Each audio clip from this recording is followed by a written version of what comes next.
sir, now we would like to talk about you scoring like 171 out of 170 in an exam at Harvard University. And I guess this had made headlines last year. And to be honest, I mean, this is something which I had never heard of.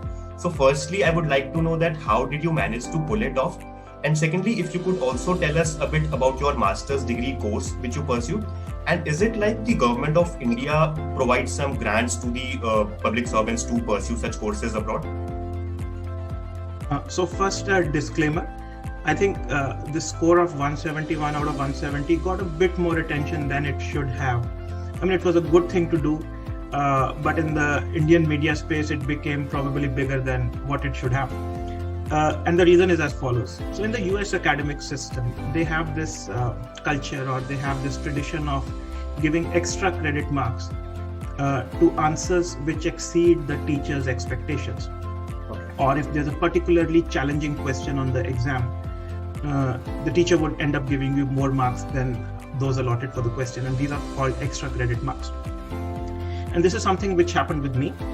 This was my macroeconomics exam, and our professor of macroeconomics was a very well-renowned macroeconomist, Professor Jeffrey Frankel, who teaches the advanced macroeconomics course at the Harvard University. So it was his course I was taking. And I love macroeconomics. I discovered my passion for this subject only after I completed my graduation at IIT. But as soon as I got introduced to this subject, and this was during my IAS training days at our training academy in Missouri, I just fell in love with the subject. So when I took this advanced course at Harvard, Professor Frankel has a great way of teaching. I got completely absorbed into this course. And there was this particular question in the final exam where we had to analyze, a country was given to us and its macroeconomic variables and parameters were given to us.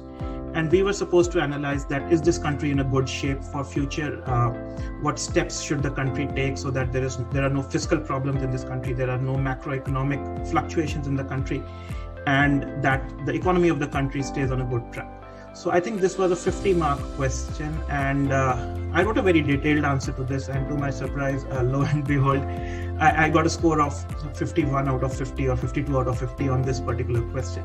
So at one level, this indicated that the answer was good, and it contained beyond what the students were expected to write in the exam. But having said that, I think that's it. So it was just an acknowledgement of that answer being good, but the overall score crossed the traditional figures of 100%, and I posted this on my Facebook page without any intention of getting famous in the media. So let me take a step back. While I was growing up, my dad used to tell me that never aim for 10 out of 10, always aim for 11 out of 10. That's what sets you apart from others. So, of course, this has never happened earlier in my life. So the first time I got 171 out of 170, I was reminded of my dad telling me those as I was growing up in, say, primary or middle school. So I just posted this on my Facebook page and said, Dad, this is for you. You used to tell me 30 years back that this is supposed to be done by a freak accident or by whatever means. This has happened today, so this is for you. And somebody in the media picked it up, and somehow it became too much of news here. So this is the background to this entire story. My course was called Masters in International Development. It's largely a course in PhD level economics. So it has components like advanced courses in macroeconomics, financial crisis, advanced microeconomics, including game theory, and then econometrics, statistics, and using advanced econometric models to analyze complicated data sets.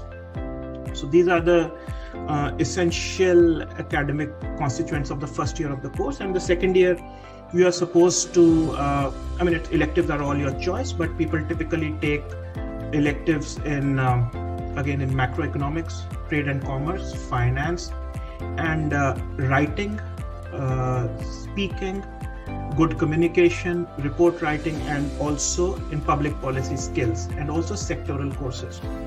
So in my second year, I took courses at the Harvard Law School in international trade law. I took a course in corporate finance at MIT, and that's a great thing about these universities in Cambridge. They allow you to seamlessly move amongst each other for taking courses. So a Harvard student can take a course at MIT or at any of the Harvard schools. So it's a diverse bouquet of courses that I was able to take. So at the end of it, I would say this is a 2-year course. My specialization was in macroeconomics, and I also did a fair amount of micro as well as econometrics, and I did advanced courses in public finance as well as corporate finance.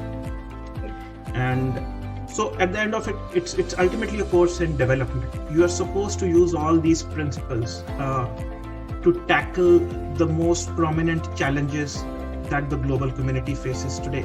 And these include challenges like poverty, health, nutrition, education, land, savings, microfinance.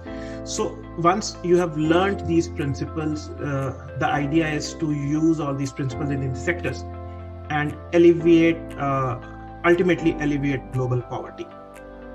The academic chair of the course is Professor Danny Roderick, who we used to call the Aristotle of our age, because he's a man of ideas. You must read some of his work on globalization. And I won't be surprised if you see his name in the list of Nobel Prize winners in the near future. And sir, if you could tell us a bit more about, is there a scheme by the government of India that sends public servants to pursue such courses? Oh yes. So there's a scheme called funding of foreign training, where there are different models. So Government of India nominates some of its officers, and there's another track where if an officer gets admission in any top course in a top university, the Government of India funds your tuition fees as well as some of your living expenses. Having said that, my course, I got direct admission into the Harvard University. I didn't get admission through the government channel, and I received the funding. I received my scholarship from the World Bank. So I was largely funded through this World Bank scholarship. There was some gap in the scholarship, which was very kindly provided to me by the Government of India. And so in this case, yes, as I said, there is a scheme by the Government of India for funding foreign studies abroad. It is dependent on how well you have done in your career, where you are, what's your past profile, and also one track of this scheme depends on whether you have been able to secure admission on your own through the competitive channel in one of the top courses amongst the top 20 universities in the world.